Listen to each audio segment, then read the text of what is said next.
Bismillahirrahmanirrahim. Assalamualaikum warahmatullahi wabarakatuh. Alhamdulillahi rabbil alamin. Asyhadu an la ilaha illallah wa asyhadu anna Muhammadar Rasulullah. Allahumma shalli ala sayyidina Muhammadin wa ala ali sayyidina Muhammad. Allahumma rzuqna fahman nabiyyin hifzal mursalin wa ilhamal malaikatil muqarrabin bi rahmatika ya arhamar rahimin. Rabbi shrah li sadri wa yassir li amri wahlul 'uqdatam min lisani yafqahu qawli, amma ba'd. Teman-teman, kita lanjutkan kembali perkuliahan kita manajemen keuangan syariah. Kita akan masuk ke pertemuan kedua. Kita akan membahas tentang teori uang. Seperti biasa, saya akan mengutip mutiara hikmah sebuah hadis dari Abu Sa'id Al-Khudri. Nabi SAW bersabda, jika emas dijual dengan emas, perak dijual dengan perak, gandum dijual dengan gandum, syair atau salah satu jenis gandum dijual dengan syair, kurma dijual dengan kurma, dan garam dijual dengan garam, maka jumlah takaran atau timbangan harus sama dan dibayar kontan, tunai. Barang siapa menambah atau meminta tambahan, maka ia telah berbuat riba. Orang yang mengambil tambahan tersebut dan orang yang memberinya sama-sama berada dalam dosa. Hadis riwayat Muslim nomor 1584. Ya, di sini hadis tentang 6 barang riba ya. Artinya jika kita berjual beli dengan atau bertransaksi dengan 6 barang ini, itu harus mislan bimislin ya dan biadin ya. Artinya harus sama jumlah dan takarannya, tidak ada boleh yang lebih. Salah satunya ya harus sama takaran atau timbangannya, jumlahnya, dan juga harus sama dan dibayar kontan, gitu ya. Nah, kaitannya dengan materi kita kali ini, karena kita akan membahas tentang uang, tentu dalam pembahasan ekonomi syariah atau keuangan syariah, salah satu poin yang penting terkait dengan uang ini adalah tentang riba ya, atau kelebihan dari utang atau pinjaman. Ini adalah gambaran besar dari perkuliahan kita ya, manajemen keuangan syariah ya. Kita sekarang masuk ke materi kedua. Kita akan berbicara tentang uang ya. Uang adalah objek pembahasan dari manajemen keuangan ya. Materi dan tujuan pembelajaran. Materi kita akan membahas tentang teori uang, kemudian waktu dan nilai uang, time value of money, dan juga economic value of time ya. Adapun tujuan dari pembelajaran ini adalah peserta didik diharapkan dapat memahami konsep uang sebagai objek dalam manajemen keuangan dan bagaimana waktu berpengaruh terhadap nilai uang. Nah, kita mulai program kita ya, teman-teman. Kalau kita berbicara mengenai uang, kita coba mundur ke 10 tahun yang lalu ya, sekitar tahun 2010. Kalau kita punya uang sekitar 100.000, itu kita bisa membeli beras 10 kilo, telur 2 kilo, dan gula pasir 1 kilo. Tahun 2010. Tahun 2020, ketika kita punya uang yang sama ya, 100.000 ya, itu ternyata berkurang yang dapat kita beli ya. Kita hanya dapat membeli beras 5 kg dan juga telur 1,5 kg tanpa gula pasir ya. Dan mungkin tahun 2030 uang 100.000 itu hanya dapat membeli beras 5 kg saja. Jadi semakin hari semakin tahun, dengan jumlah uang yang sama, barang yang dapat kita beli itu semakin berkurang gitu ya. Nah, artinya apa? Artinya bahwa nilai uang akan semakin menurun seiring waktu. Nilai uang 100.000 menjadi kurang dari 100.000 pada masa yang akan datang. Kondisi ini menjadi salah satu pembenaran bunga pinjaman ya. Jadi karena nilai uang yang semakin menurun, maka sebagai kompensasi adanya bunga pinjaman atau interest. Nah, kalau kita bicara waktu, nilai uang dengan waktu ya, ada dua konsep ya. Ada yang namanya nilai saat ini atau present value, dan juga ada nilai masa depan atau future value. Jadi poinnya adalah, kalau kita berbicara mengenai uang, maka dari seiring berjalannya waktu, nilai uang itu akan semakin menurun.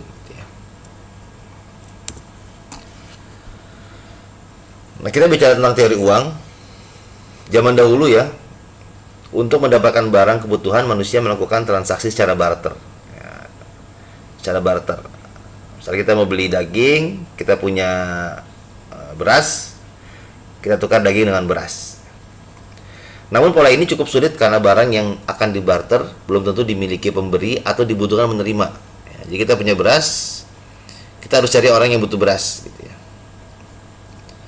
Ketika kita ketemu orang yang butuh beras, kita pengen daging, orang itu belum tentu mempunyai daging gitu ya.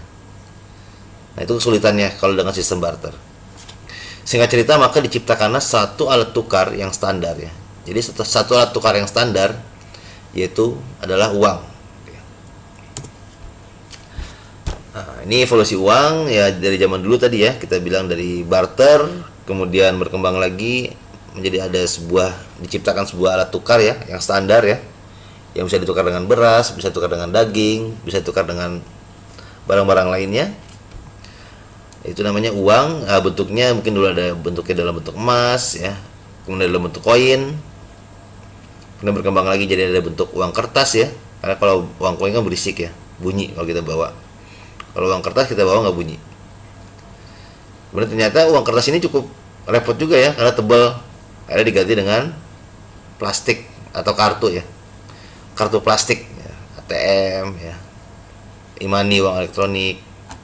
Misalnya masih ATM ya, kemudian lanjut lagi ada electronic money, ada e-money ya. Ya mungkin ini bukan hanya dalam bentuk tidak dalam bentuk kartu, tapi dalam bentuk byte komputer ya. Jadi disimpannya di server seperti itu ya. Jadi handphone kita ibarat dompet, di dalamnya ada uang. Nah, uang itu dalam bentuk elektronik ya.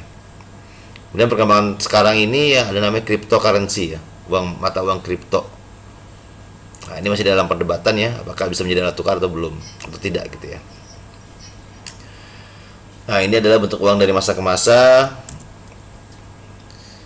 Kemudian kalau kita bicara tentang definisi uang ya, ada beberapa penjelasan di sini. Yang pertama menurut Robertson, money is something which is widely accepted in payment for goods. Artinya uang adalah segala sesuatu yang umum diterima dalam pembayaran barang. Jadi standar ya, sesuatu yang standar. R.S. Sayers, money is something that is widely accepted for the settlement of debt. Artinya uang adalah segala sesuatu yang umum diterima sebagai pembayaran utang. A.C. Piaget, money are those things that are widely used as a media for exchange. Artinya uang adalah segala sesuatu yang umum dipergunakan sebagai alat tukar. A.G. Hart, money is property with which the owner can pay off the debt with certainty and without delay. Artinya uang adalah kekayaan dengan mana si empunya dapat melunaskan hutangnya dalam jumlah waktu tertentu atau dalam jumlah tertentu pada waktu itu juga. Rollin J. Thomas, money is something that is ready and generally accepted by the public in payment for the sale of goods, services, and other valuable assets, and for the payment of debts. Artinya, uang adalah segala sesuatu yang siap sedia dan pada umumnya diterima umum dalam pembayaran pembelian barang dan jasa-jasa dan untuk pembayaran utang. Nah, ini definisi uang. Banyak ya tentang definisi uang. Fungsi uang ya, dari definisi tersebut kita bisa mengambil menentukan atau menyimpulkan bahwa ada 4 fungsi uang ya. Yang pertama, medium of exchange, itu uang dapat digunakan sebagai alat tukar terhadap segala jenis barang dan jasa yang ditawarkan ya, jadi uang sebagai alat tukar.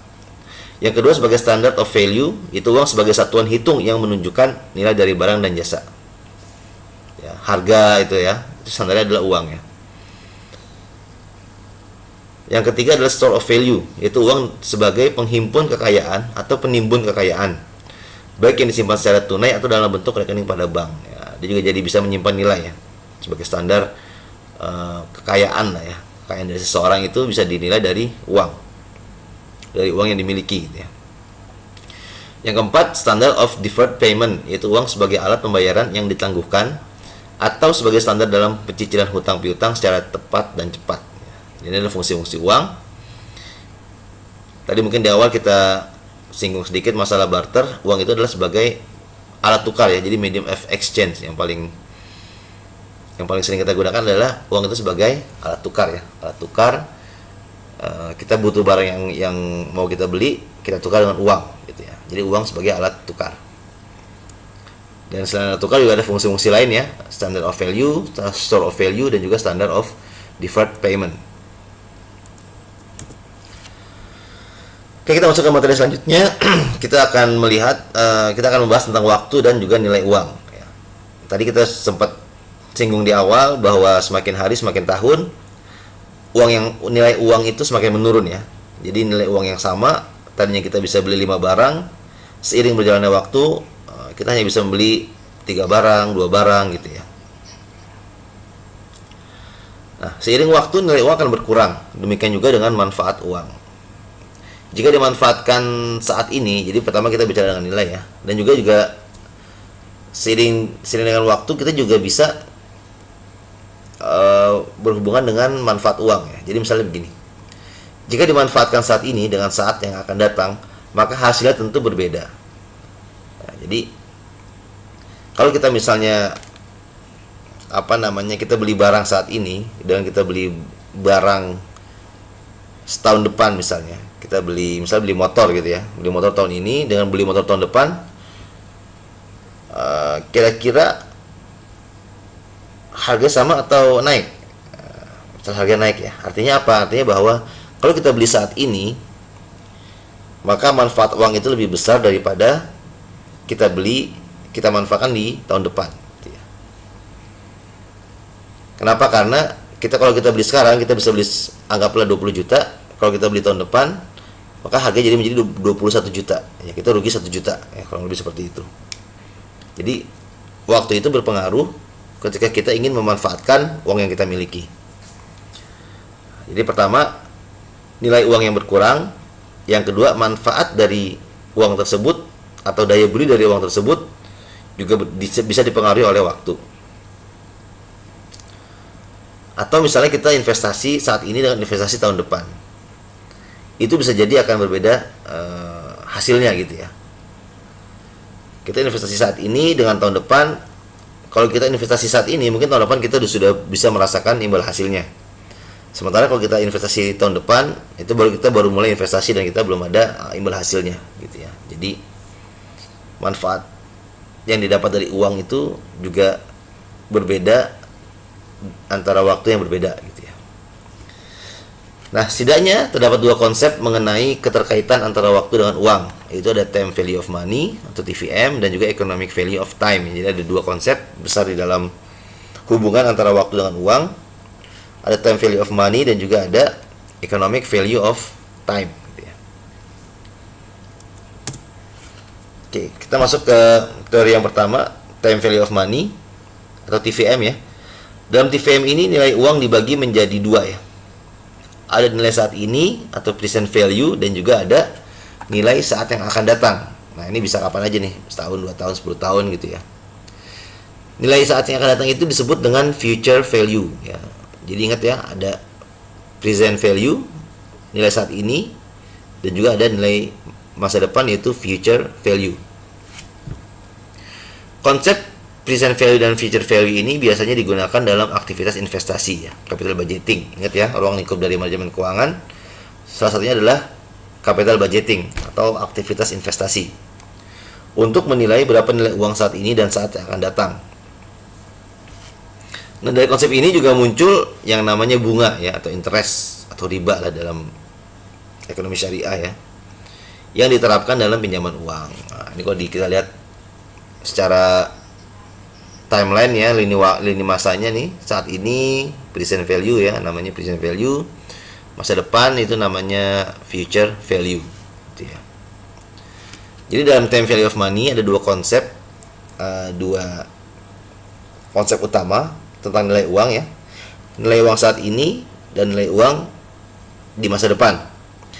Nilai uang saat ini dikenal dengan present value, dan nilai uang di masa depan disebut dengan future value gitu ya. Nah, kita bicara tentang future value ya. Ini kita mencoba untuk melihat, kalau kita kan nilai saat ini udah tahu ya, duit 100.000 ya sekarang ya 100.000 gitu ya. Kita pengen tahu nih, duit 100.000 saat ini kira-kira tahun depan nilai berapa gitu ya. Seperti itu kira-kira ya. Nah, ini contohnya adalah Anda menginvestasikan 100 dolar ya, dengan tingkat suku bunga 5% per annum, per tahun. Berapa nilai investasi Anda di tahun depan? Nah, ini caranya ya. Teman-teman tinggal lihat suku bunganya berapa sih? 5%, berarti 5% itu 0,05. Berarti kita hitung 0,05 dikali dengan 100 ya. Kan jumlah uang kita 100 dengan tingkat suku bunganya 5%, maka 100 dikali 5% sama dengan 5 gitu ya. Nah, berarti nilai 1 tahun ke depan yang akan datang itu kita punya pokok uang kita ya 100 ditambah bunga, maka 100 ditambah 5 sama dengan 105. Jadi future value ya, future value-nya itu adalah 100 dikali 1 ditambah 0,05 sama dengan 105. Ya, simpel ya. Gampang ya. Jadi kita punya uang 100 dengan asumsi tingkat suku bunga 5% per tahun, maka tahun depan uang kita adalah 100 ditambah bunganya ya, yaitu 5 sama dengan 105 gitu ya. 100 ditambah 5 sama dengan 105.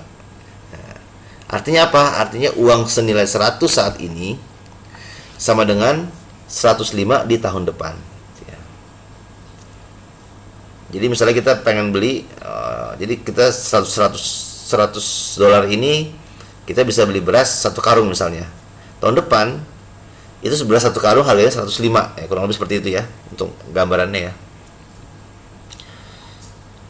Jadi uang 100.000 saat ini bisa membeli, atau 100 dolar saat ini bisa membeli karung beras 1 karung. Tahun depan itu enggak 100 dolar lagi harga beras 1 karung, tapi 105 gitu ya.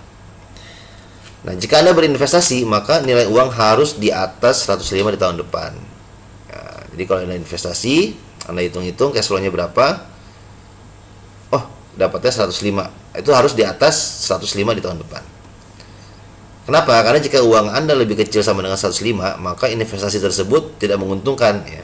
Karena sama aja nilainya. Sama aja 100.000, sama aja 100 dolar gitu ya. Sama aja 100 dolar. Jadi uang Anda tidak menghasilkan apa-apa karena impas gitu ya. Kalau hasil investasinya di bawah 105 dolar ini. Simpel ya. Jadi kita punya ada uang saat ini 100 ya. Ini present value-nya ya 100. Kita pengen interestnya berapa? Suku bunganya 5%, berarti present value dikali 1 plus bunga sama dengan 105 gitu ya. Oke, kita lanjut. Anda menginvestasikan kembali untuk tahun depan. Berapa nilai investasi Anda selama 2 tahun gitu ya. Nah, untuk menghitung future value ini ada 2 metode ya. Yang pertama simple interest. Yang kedua ada compound interest. Ya. Bedanya di mana? Bedanya di pokok tidak berubah. Kalau ini pokoknya berubah. Ya. Jadi misalnya future value itu berapa sih? Kita ingin mencari future value kan? 2 tahun yang akan datang itu berapa? PV, present value, ini 100 ya. Dikali 1 ditambah R itu kan 5% tadi. Dikali 2 ya. T-nya 2 nih, T-nya 2 tahun. Ya, jadi 1 ditambah 5% tambah 5%. Ya. Sama dengan 100 ditambah 5 ditambah 5 sama dengan 110. Ya. Jadi kalau kita pakai simple interest, jumlah uang kita 2 tahun yang akan datang adalah 110 gitu ya. Pokoknya tidak berubah. Pokok ini artinya PV-nya ya. Modal kita nih, modal kita 100 itu tidak berubah. Tahun pertama 100, tahun kedua 100 gitu ya, tahun ketiga 100 gitu ya. Itu kalau pakai simple interest. Kalau pakai compound interest, itu ini dipangkatkan ya. Jadi PV dikali 1 plus R pangkat T. T ini adalah tahun, jumlah tahun ya, jadi kita punya present value nilai uang kita 100 ditambah 1 plus 5% dikali pangkat 2 gitu ya. Sama dengan 100 ditambah 1,05 pangkat 2 sama dengan 100 plus 10,25 sama dengan 110,25 ya, beda hasilnya ya. Kalau kita pakai simple interest hasilnya 110, kalau kita pakai compound interest hasilnya 110,25. Kenapa ya? Kenapa? Karena pokoknya berubah dari 100 menjadi 110 gitu ya. Nah, bedanya itu ya. Kalau ini kan tetap 100 nih. Jadi kita tahun pertama kita punya uang 100 plus 5 gitu ya. Nah, tahun kedua duit kita tetap 100 tambah 5. Nah, gitu ya hasilnya ya. Nah, kalau kita pakai compound interest, pokoknya berubah. Tahun pertama 100, tahun kedua kita menjadi 105 ya. 105 dikali 5% seperti itu. Dan seterusnya ya. Jadi bedanya di pokoknya ya. Kalau simple interest pokok tidak berubah, kalau compound interest pokoknya berubah. Kenapa berubah? Karena untuk compound interest hasil investasi Anda diinvestasikan kembali ya. Sehingga dana investasi modal Anda bertambah setiap tahunnya gitu. Jadi dari kita dapat 5 diberikan lagi ke pokok kita, ke modal kita, jadi 105 dikali lagi 5% gitu ya, dapat 5, jadi 110 dikali lagi 5% dan seterusnya gitu ya. Jadi hasil imbal hasil yang kita dapat itu dimasukkan sebagai modal gitu.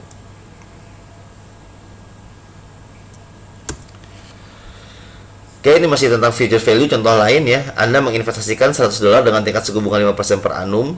Berapa nilai investasi Anda dalam 5 tahun menggunakan compound interest? Nah, ini contohnya hitungannya ya.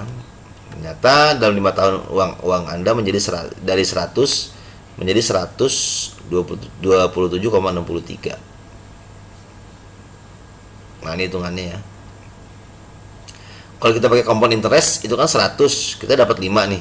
Dapat 5 kan? Dapat 5, nah itu masuk ke sini, masuk ke pokoknya jadi 105. 105 dikali lagi 5%, dapat lagi 5,25 masuk lagi ke pokoknya, ke modal kita. Dari modal kita nambah lagi kali lagi 5% dan seterusnya sampai akhirnya kita dapat uang kita adalah di tahun kelima menjadi 127,68 ya, atau 128 aja dibuletin ya. Jadi di sini present value-nya adalah 100 dengan asumsi suku bunga 5% per tahun, maka future value-nya menjadi 128 gitu ya. Nah, ini cara menghitung present value dengan future value ya. Kalau tadi kita sebelumnya kan present value-nya 100, tahun depan jadi berapa? Tahun depan jadi 105. Itu future value-nya 105. Soal yang kedua, kalau kita jadi 2 tahun, jadi 2 tahun itu kita bisa pakai 2, bisa pakai simple interest, bisa pakai compound interest ya. Kalau pakai simple interest, present value-nya 100, future value-nya 110. Kalau pakai compound interest, present value-nya 100, future value-nya berapa tadi? 110,25 gitu ya. Nah, kalau kita pakai 5 tahun dengan menggunakan compound interest, berarti uang kita menjadi 128 future value-nya ya. Present value-nya 100, future value-nya 128. Kalau pakai simple interest gimana? Ya tinggal 5 kali 5 berarti 125 gitu ya. 100 plus 25 di sini. Yang total interest-nya. Kalau kita pakai simple interest, dia hanya dapat 5 ya. Jadi kalau pakai simple interest 125, kalau kita pakai compound interest menjadi 128 gitu ya.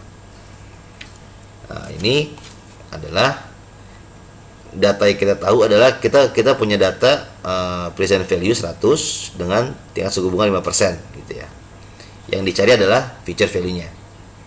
Jadi present value diketahui, bunganya diketahui, yang dicari adalah future value-nya. Nah, cara menghitungnya seperti ini gitu ya. Oke, kita lanjut. Kalau tadi kita bicara mengenai future value yang ditanya, sekarang kita pengen tahu nih, kalau kita pengen punya uang di masa yang akan datang sekian, kira-kira kita butuh saat ini berapa ya gitu ya. Ini contohnya, Anda ingin membayar uang muka pembelian mobil ya. Kita pembeli mobil nih, kita pengen beli kredit, kita butuh uang muka sekitar $10.000 di tahun depan ya. Tahun depan nih kita pengen beli mobil tahun depan, kita butuh uang 10.000. Jika Anda bisa meraih 7% setahun, berapa jumlah uang yang harus Anda investasikan gitu ya. Jadi tahun depan kita pengen, jadi future value udah diketahui ya. Future value-nya adalah 10.000 kan. T-nya adalah atau diskon rate-nya 7%. Jadi kalau Kalau kita maju itu namanya bunga, kalau kita mundur namanya diskon rate. Anda bisa meraih 7% setahun. Jadi diskon rate 7%, kurang lebih sama ya, bunga atau diskon rate.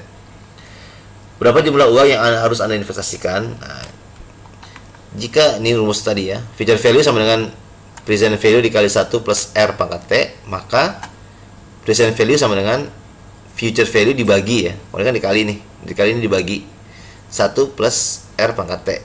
Ya, tinggal hitung aja ya. F future value-nya 10.000, R-nya ini 7% ya, T-nya 1 ya, tinggal dikali aja. 10.000 dibagi 1,07 pangkat 1 sama dengan 9345,79 ya. Jadi kurang lebih Anda minimal harus menginvestasikan $9.346 dengan suku bunga 7%, sehingga tahun depan Anda bisa punya uang 10.000 gitu ya. Dulu saya ulangin ya. Jadi ini kita punya future value di sini 10.000. Kita pengen tahu kita butuh uang berapa saat ini gitu ya. Dengan suku bunga atau diskon rate-nya sebesar 7%. Ya, rumusnya seperti ini. Kalau tadi kita rumus future value dikali PV dikali 1 plus R. Kalau kita mencari PV, present value, maka dibagi ya. Maka dibalik, future value dibagi 1 plus R pangkat T gitu ya. Nah, contoh lain, Anda ingin menabung untuk kuliah anak Anda. Uang yang dibutuhkan adalah $150.000. Kapan? 17 tahun yang akan datang gitu ya. Jadi kita butuh uang nih $150.000 17 tahun yang akan datang. Jika Anda yakin dapat meraup imbal hasil 8% per tahun, ini sorry Anda ya harusnya. Jika Anda yakin dapat meraup imbal hasil 8% per tahun, berapa jumlah uang yang harus Anda investasikan gitu ya. Sama ya.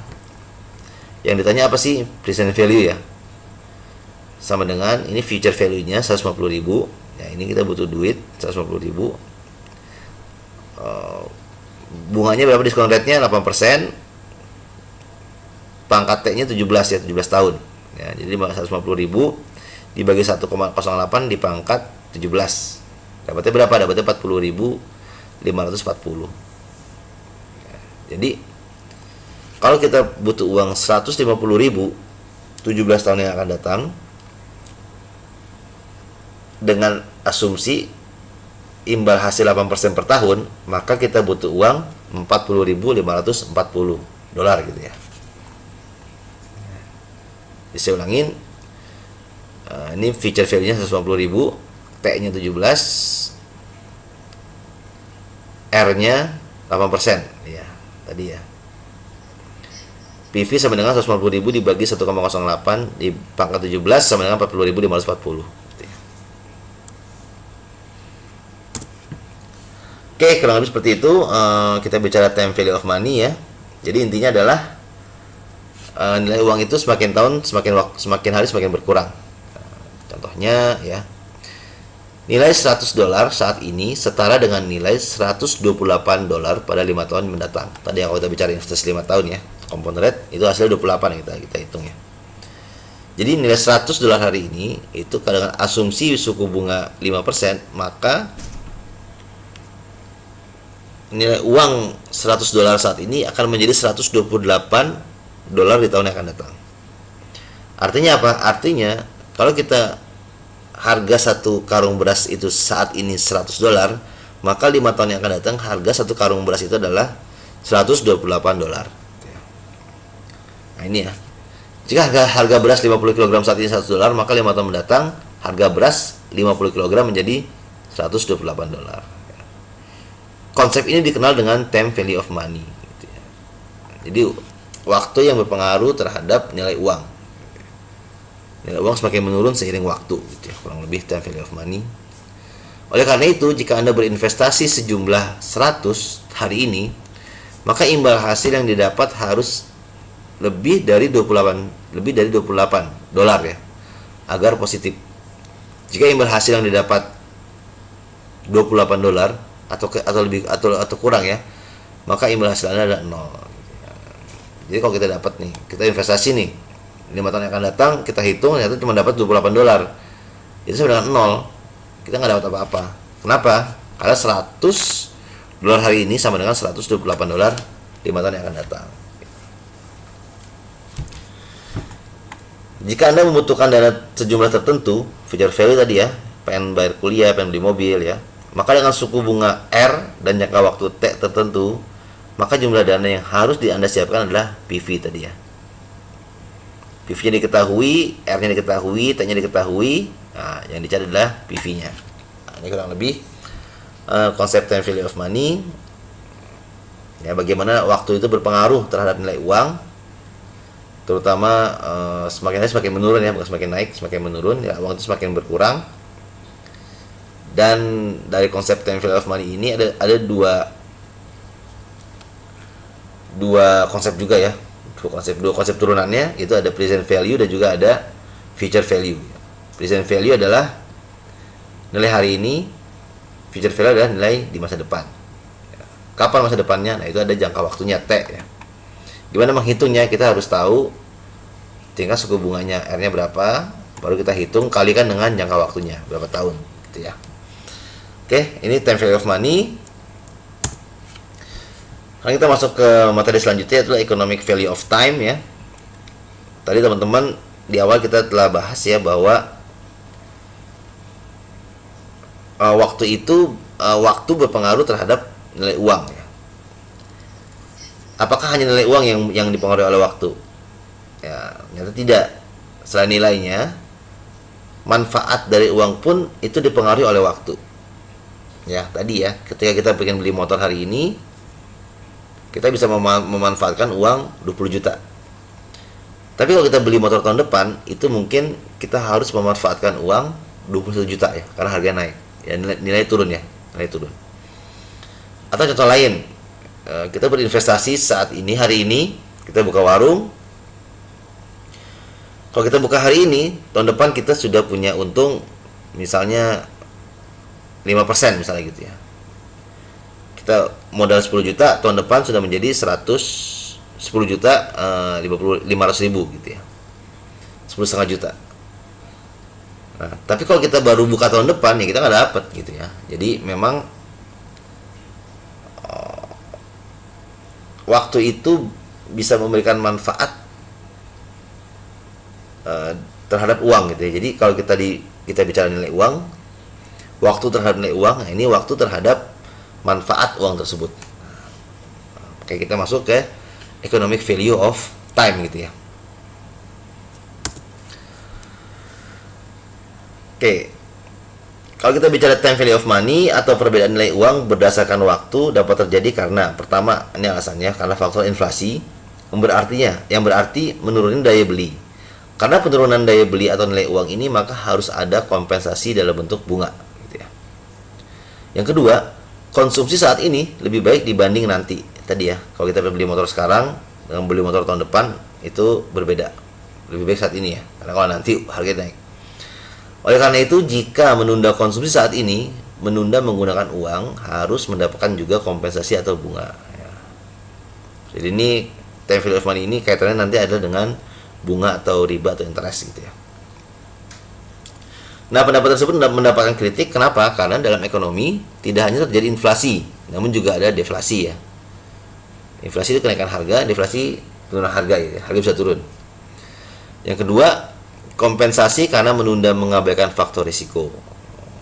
Jadi artinya bahwa ada ketidakpastian dalam return atau imbal hasil yang diterima. Ya, tadi ya, kalau kita investasi saat ini, harusnya tahun depan kita udah punya duit lebih nih, 5% misalnya gitu ya, dibandingkan kita berinvestasi tahun depan.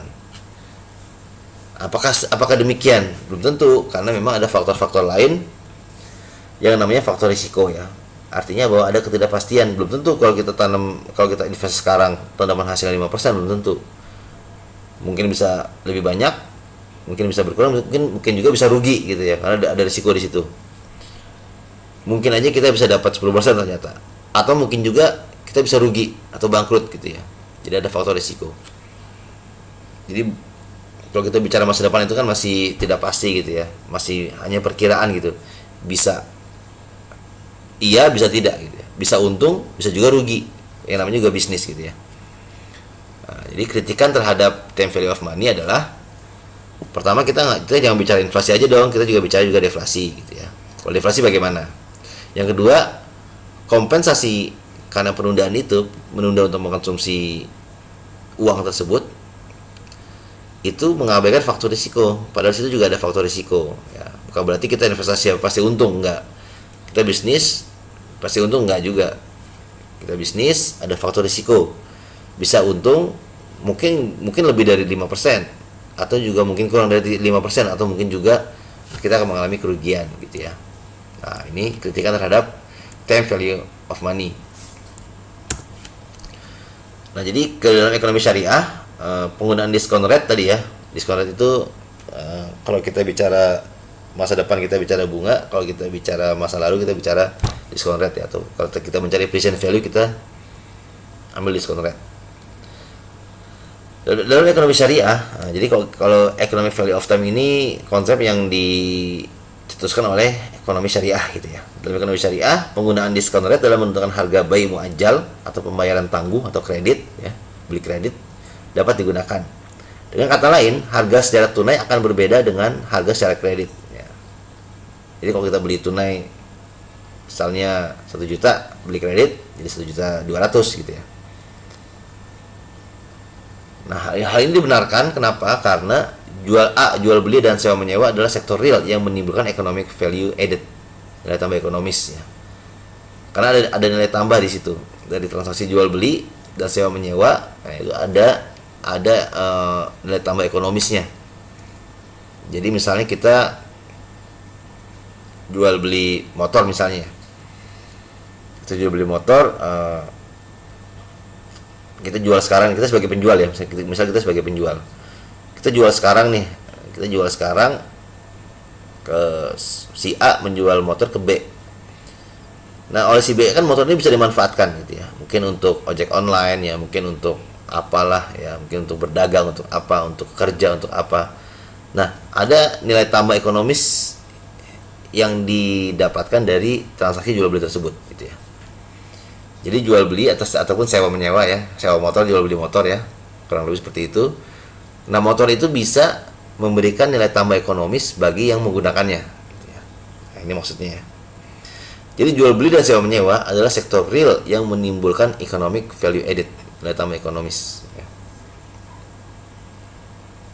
Nah, karena ada nilai tambah tersebut, artinya kan si pengguna ini, si pembeli motor tadi, si B itu kan dia punya tambahan uang dong gitu ya. Artinya kalau kita minta margin lebih dalam jual beli, nah itu masih dibolehkan gitu ya.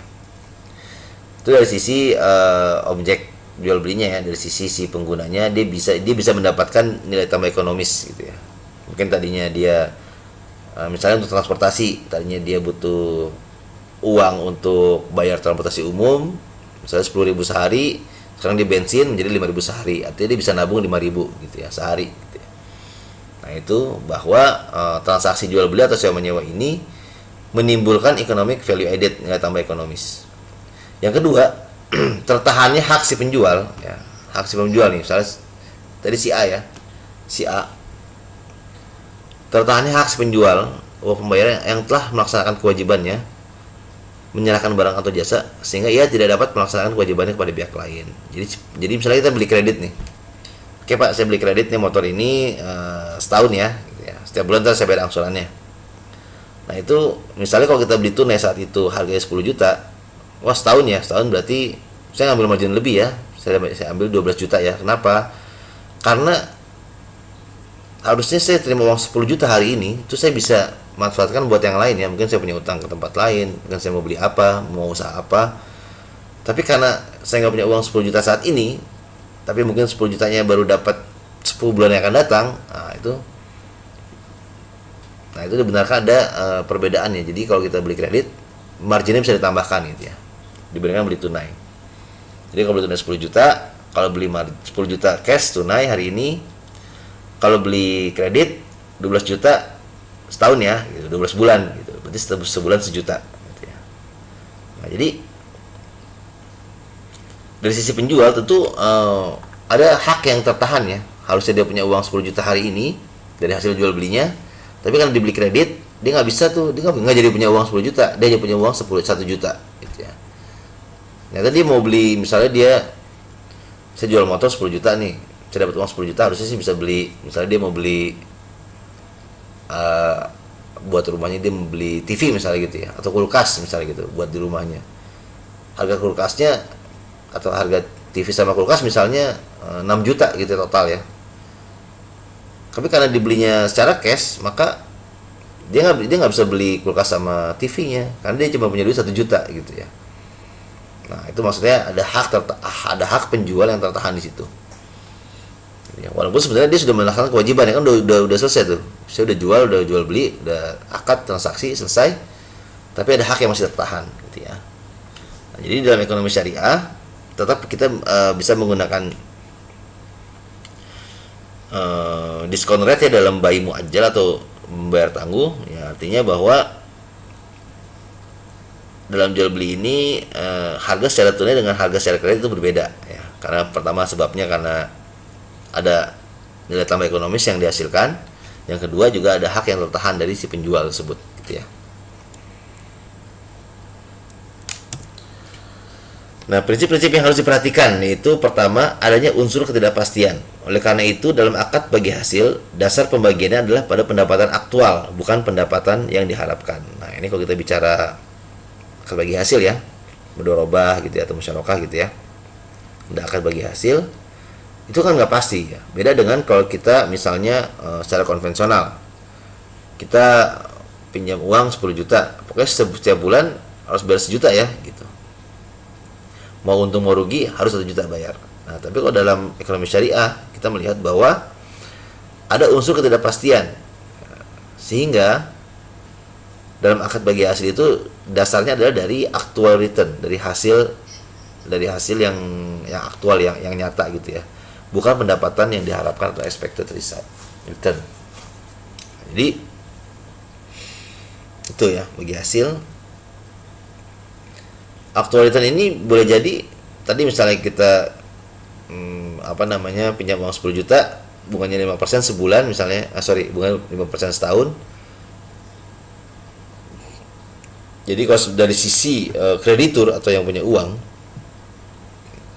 berarti dia tahun depan pinjaman itu akan menjadi 105% gitu ya. Dia akan bertambah 5%. Sementara kalau dari sisi syariah, kalau kita bicara aktual ya mungkin lebih dari 5% gitu ya. Misal 6%, 7%, 8% tergantung si pengguna dana tadi, ya, pengelola tadi. Kalau dia mungkin bersungguh-sungguh, dia ulet, pantang menyerah, ya mungkin hasilnya bisa lebih dari 5% gitu ya. Jadi sebenarnya bisa ada potensi untuk keuntungan yang lebih besar ya kalau kita menggunakan syariah. Yang kedua, penerapan bunga yang bersifat tetap atau fix pada keuangan konvensional tidak sesuai dengan kondisi bisnis yang berubah-ubah. Ya, bisnis itu kan berubah-ubah ya, kadang naik, kadang turun ya, wajar ya. Sunatullah gitu ya, hukum alam. Yang ketiga, dalam Islam, kegiatan ekonomi mencari profit harus didasarkan pada prinsip al-ghurmu bil ghurmi. Al-ghurmu bil ghurmi ya. Ada hasil, ada risiko.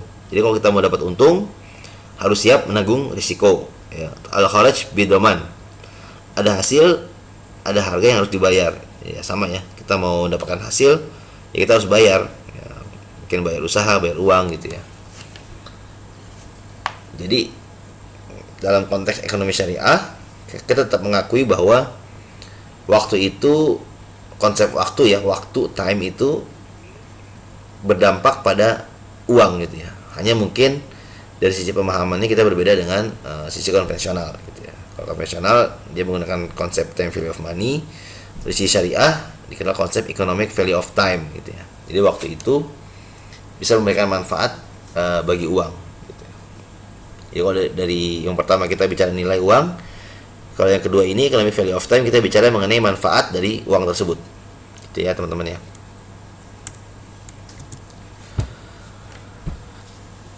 Nah, kemudian faktor waktu mempengaruhi nilai uang karena adanya faktor inflasi dan preferensi konsumsi ya. Tadi ya, konsumsi hari ini dengan besok mungkin berbeda. Jadi waktu itu mempengaruhi nilai uang. Dalam keuangan syariah, faktor waktu bukan mempengaruhi nilai uang, namun waktu memiliki nilai ekonomis gitu ya. Tadi ya manfaatnya ya. Jadi bukan nilainya tapi manfaatnya, sehingga waktu itu memiliki nilai ekonomis. Oleh karena itu pembayaran secara tangguh dapat memperhitungkan diskon rate ya. Ada tambahannya, jadi pembayaran secara tunai dengan secara tangguh itu dibedakan ya. Yang keempat, konsep bunga tidak sesuai dengan syariah karena tidak memperhitungkan kondisi bisnis yang berubah-ubah dan adanya kondisi deflasi. Ya, jadi kalau bunga itu kan fix, kalau syariah ini kita sesuai dengan kondisi aktual. Yang kelima, dalam Islam berbisnis harus mau menanggung risiko dan siap menanggung kerugian, gitu ya. Jadi kalau kita bisnis ya jangan mau untung doang ya, tapi kita juga harus siap untuk menanggung kerugian. Nah, sebagai tambahan, inflasi tidak berlaku jika menggunakan mata uang Islam, dinar dan dirham, gitu ya. Harga seekor kambing zaman Rasulullah adalah 1 dinar. Dinar ini emas ya. Dan saat ini harga seekor kambing juga 1 dinar, ya, gitu ya. Jadi dari zaman dulu sampai sekarang, kambing itu harganya 1 dinar. Ini kalau saat ini kurang lebih ya, 1 dinar setara dengan 3,8 juta. Ya, harga kambing lah ya, benar ya. Nanti mungkin kita bisa beli kambing, kita punya duit 3,8 juta, kita bisa beli kambing 1 ekor ya. Nah, jadi kalau kita bicara uang, memang kalau kita bicara konsep Islam ya dalam ekonomi itu, uang yang digunakan pada masa Rasulullah itu adalah dinar dan dirham ya. Dinar itu emas, dirham itu perak. 1 dinar itu setara dengan 4,25 gram emas ya. Jadi dihitung aja 1 gramnya berapa kali 4,25 gram. Nah, waktu itu ini sekitar 3,8 juta dan itu bisa beli kambing gitu ya. Jadi di zaman dulu sampai sekarang harga kambing itu 1 dinar. Ya, jadi kalau kita menggunakan mata uang dinar, dirham ya, itu tidak ada inflasi ya. Buktinya ini sudah terbukti gitu ya. Sudah terbukti. Kalau kita pakai dinar mungkin tidak ada inflasi gitu ya. Oke teman-teman, kita masuk ke sesi take away. Untuk kesimpulannya, kesimpulannya adalah uang berfungsi sebagai alat tukar. Jadi ini fungsi utamanya adalah sebagai alat tukar. Dan nilai uang dapat dipengaruhi oleh waktu. Salah satu fungsi uang adalah sebagai alat tukar. Ya, uang memiliki nilai. Ya, nilai tersebut dapat dipengaruhi oleh waktu. Ya, nilai uang itu bisa dipengaruhi oleh waktu. Yang ketiga, terdapat 2 teori mengenai pengaruh waktu terhadap uang, yaitu time value of money atau TVM dan juga economic value of time. TVM membagi nilai uang menjadi present value dan future value. Dari teori ini, maka sebagai kompensasi uang yang dikeluarkan saat ini dapat diberlakukan tingkat bunga ya. Ini bunga atau riba atau interest gitu ya. EVT, economic value of time, mengakui bahwa waktu dapat mempengaruhi nilai uang. Namun, bukan berarti dapat diberlakukan bunga, tapi memberlakukan tingkat margin yang lebih tinggi gitu ya. Nah, ini kalau kita bicara mungkin kita minta tambahan margin lah ya. Kalau kita beli cash dengan kredit itu ada tambahan margin pada untuk pembelian secara tunda atau tangguh. Baik teman-teman, ini adalah bahan bacaan ya terkait materi kita kali ini, teori uang dan juga konsep waktu dan uang. Kurang lebih demikian ya sesi kita kali ini, sesi kedua dari mata kuliah Manajemen Keuangan Syariah. Kita masuk ke sesi tanya jawab.